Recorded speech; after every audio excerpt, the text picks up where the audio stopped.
tell us a little bit about, how, what made you basically go away from your corporate career and then basically start the YouMap journey, and also, having so many people involved in the process?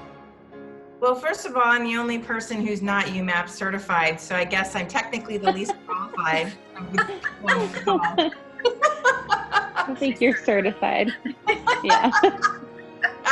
So I was not happy in my career, but I had no idea why. Mm-hmm. And I tried to figure it out, and I was really smashing my head up against a wall. And I just started doing some reflection and trying to figure it out. But in the meantime, I started coaching as a side hustle.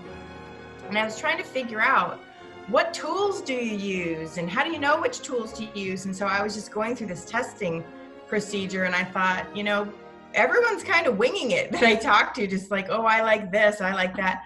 And so I joined this coaching forum on LinkedIn. It was a group on LinkedIn. And the number one question people would ask is, what tools do you all use? Like, nobody knows. ICF, when you get certified in ICF, they don't tell you what tools to use. I mean, you have no framework. So I thought, well, if there's nothing out there, I'm going to create something because I need to get the job done here. Because just piecing together all these different tools, trying to look at a holistic picture of my clients, and nothing was really working. And they would lose all their reports. They'd have like 7 files with all the different assessments, and it was just messy and ridiculous. Mm-hmm. So I just started incrementally. I'm like an accidental entrepreneur. I started incrementally kind of improving. I started creating, and I built like a values assessment, and then I built a skills exercise. And then I thought, well, if I'm going to have my own assessment, I might as well have it look professional. So I hired a professional designer to design the report. And then conveniently, I'm married to a software architect at Microsoft. So he has architected the whole YouMap product. It's top shelf, and I'm really excited. So yeah, it was just kind of like, there's nothing out there that helps me help a person figure out all the things they need to know about themselves to make wise career choices, so they can kind of see this picture of themselves. So I went and created it, and I started putting people through it, and I was having breakthroughs in the first session with people. And coaches who get certified in their first session were having breakthroughs, and I was like, whoa, this tool works. That's how it started. I just started proving it out. I did it with hundreds and hundreds of people, and I was consistently getting results with everyone. I think you brought up a very, very good point here, Kristin, especially in the world of coaching, where, people are like, all coaches speak the same language, so to speak, but they don't need to. And that's what you've just very succinctly actually said. It's so important that there is a system that you follow. And it's also very, very important to be able to find your niche. And that's important. The same thing, a lot of people can do it in lots of different ways. But, what is the differentiator? That's what sets you apart from your competition. That's what actually shows people, what you specialize in and how you can actually provide them the value that other people only promise they can. It's not about just following your passion. It's about following through on the actions which differentiates you from other people around you, so that you can actually show people that you are the master of your niche.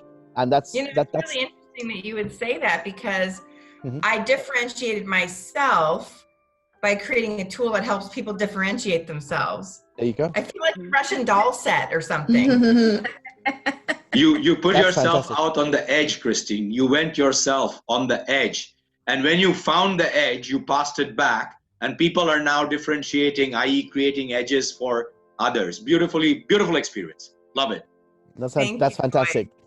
Thank you, Kristin, for sharing that with us. I'm going to pass the baton on to Char. Tell us a little bit about the journey. My journey started a few years ago, I think in 2014. I don't really quite remember. But kind of in maybe 2011, we moved here. We moved to Florida from Virginia. I got on the scale. I needed to lose 5 pounds. And then I needed to lose another 5 pounds to get to the point that I could lose the original 5 pounds. And so then I stopped getting on the scale for like a couple of years. And when I stepped back onto the scale, I thought it was wrong. and it was in my daughter's bathroom. Like, I was in complete denial, like just not realistic. I picked the scale up, I took it into my bathroom because I felt like maybe it would understand that it was weighing an adult if it was in an adult's bathroom, because I was gone at that point. And so put the scale in the bathroom, the number was still the same, changed the batteries, the number was the same. Went and bought another scale because clearly this one was inaccurate. The number was the same. So that was the turning point. And at one point I sat on the sofa, I was praying, talking to God, praying, crying, and eating because I couldn't stop myself. And it was just like, it was horrific. So that's how I started the journey. And I thought that, okay, if I lose this weight, then everything is going to be great. Life is going to be wonderful. It's going to be perfect. So it took a few months. I lost the weight and life wasn't great and it wasn't perfect. And my thoughts were still the same. My thought process was still the same. My self-image was still the same. The only thing that had changed was my weight. So that was the beginning of that. And then in 2017, 2016, I don't know, 20 something, I got my personal training certification. And so I'm thinking, okay, this is going to be cool and going to help people exercise. And people didn't necessarily need to exercise, but everybody thought they did. They were like, oh yeah, I want to exercise and I'm going to lose weight. And that's that wasn't realistic. And what they found is that they weren't losing weight because it's like, you can burn, let's say 500 calories. You can burn 500 calories in a workout session, which you're probably not going to do unless you work out really hard. But let's just say you did. It takes a soda and like 16 Pringles to put it all back. Correct. And that's what people were unwilling to do. They were willing to exercise. They were unwilling to change the habits and the behaviors behind the eating. So I realized that behavior was the issue. So it wasn't, and not even just the behavior, but what was motivating the behaviors. Like, there are underlying things that are driving people to undermine their health and their self-image just in order to be able to eat whatever it is they want to eat.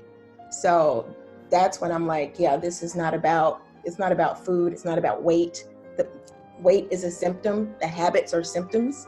And there's there are underlying things causing people to do what they're doing. Char, at this present moment, let's say, for example, if someone's really, really struggling from body image, what would you, if they come to you, what would you actually, what's the first bit of advice that you would actually give them? For a disordered eater, I'm going to refer them out to a therapist, a nutrition coach, health coach, whatever coach you happen to be. Unless you are a registered dietitian or a licensed clinician, you should not be treating eating disorders. So at the point that somebody tells you that, well, I struggle with an eating disorder, okay, I need you to see a therapist. I can work with your therapist, but what I will not do is work with you. That is beyond my scope. And so it's dangerous. So important. So, yeah. That is so important. And it's a good thing you actually brought this up, because a lot of people think that, when they go to a coach or they go to a trainer, a personal trainer, for example, like you are as well, they can do everything. They can do miracles for them. But the thing is, there are people who actually can do certain things better than others around them. And so that's so important to be able to, differentiate yourself as well, and to also ensure that, you are giving the right advice to the people around you. And that's very, very important. Very, very important. Not just even just about that they can do it better. It's an ethics issue, right? Yeah. Absolutely. It's ethics, and it is technically illegal. I feel very strongly about that, because in the realm of health coaching, people are coming to you really with mental health and physical health, medical issues. So to take that and see them as a dollar sign, that, that's on you. So thank you so much, Char, for sharing that with us.